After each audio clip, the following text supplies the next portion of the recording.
What's going on, YouTube? Thanks for tuning into the channel. Your boy Devin Coates. I'm coming in here with a book review. This is Influence by Dr. Robert Cialdini. Let's jump into it.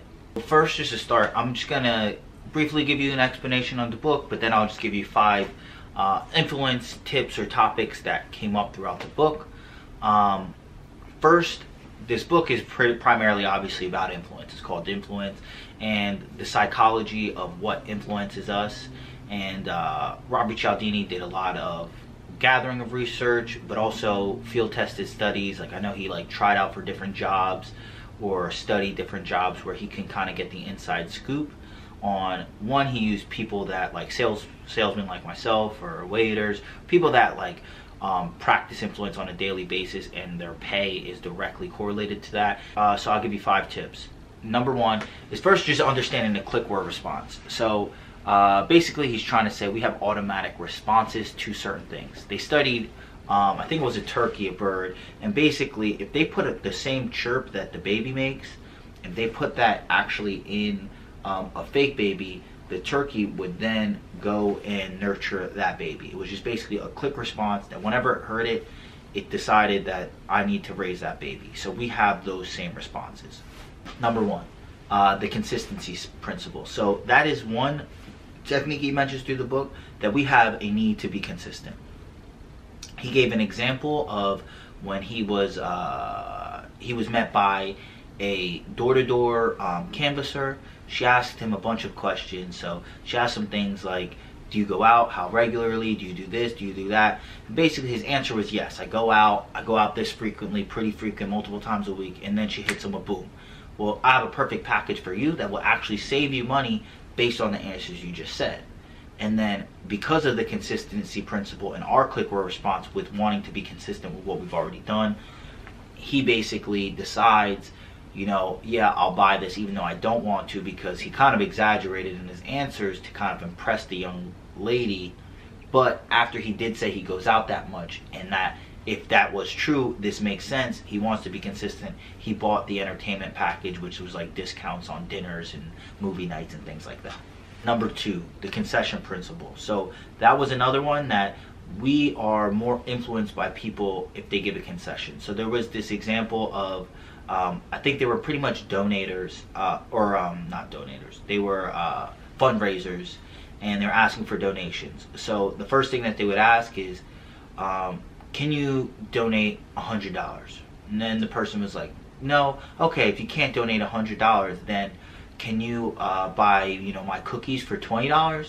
And then they noticed when they did the study that the acceptance rates were a lot higher. So this idea is basically that anybody who gives us a concession, we are more likely to accept what they request. So even something like, if you just think about a general question or something like that, it's like, do you want to go to the movies? No. Well, what if we watch Netflix? Alright, you just generally feel like you want to say yes to that. That's just an automatic response that we have to those questions. So we are more influenced by people that we deem to be giving us a concession. The same way somebody might start a price very high if they're negotiating with you, and then you ask, give your bidding price, they give you your next, you're more likely to take that one because you feel like a concession has been made. Number 3, the liking principle. So this one actually goes both ways, and that's pretty interesting with that. It's that we are more likely to say yes and comply with people that we like. So generally, I'm in sales. I mean, you definitely want to be agreeable. You want to be a likable person. Nobody wants to buy from people they don't like. Everybody wants to buy from people they like. But the opposite is true as well. So if people like us, we actually are more inclined to comply with them. I definitely know in grade school when I was younger, I mean, if a girl liked me, I kind of liked them. So it just kind of went back and forth with that whole dynamic. And he definitely told a story about a top car salesman, and one of his best techniques was every single month, every one of his clients, he wrote them a handwritten letter that said, I like you. And basically he had the most clients, and I mean, that was a pretty qualitative study, but there was obviously some method to the madness in the technique that he used. Number 4 would be the authority principle. So this is that we are more likely to comply with orders that are given or things that are given by a person of authority. So there was tons of studies on this one. One of the most important ones was when scientists basically put somebody in, they had an actor that was fakely hooked up to voltage,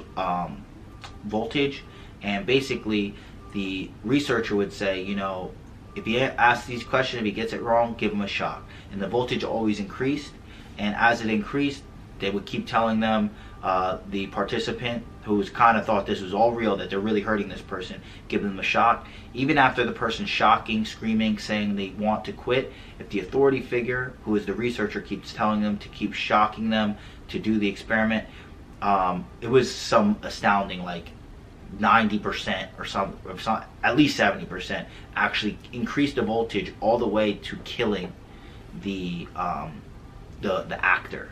So it was to the voltage that obviously they would die, and that just showed how strong the authority principle was. And this was done on people that had normal faculties in their brain. And he did a lot of studies on this, that most people underestimate how much they are influenced by an authority figure, but when they're actually put to the test, it pretty much shows all the time that that's true. So the last one, and number 5, and there's many more in the book. I mean, I definitely recommend this book, but number 5 would be the scarcity principle. So basically, we value things that are more scarce. So, you know, take it now or never, those kind of closes. If you ever heard of like sales tactics, those are very effective because we value things that are more scarce. But we don't only value the resource that's scarce. There was a study with a meat store where they had 3 different participants.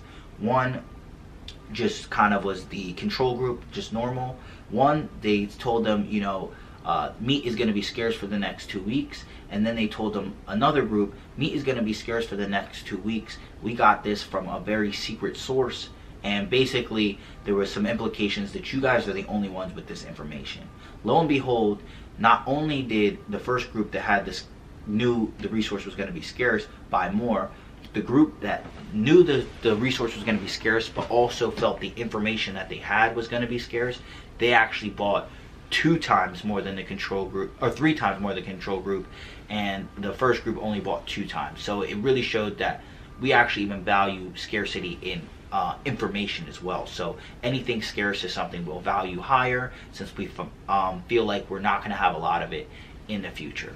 A lot of this is built, just in talking about all the principles, are built into evolutionarily what has been effective for us for our survival. Sometimes it can get us in trouble. I really like this book. I feel like he covered a lot of different aspects of psychology. It was great writing. I listened to it in an audiobook, but it was a very great flow to it.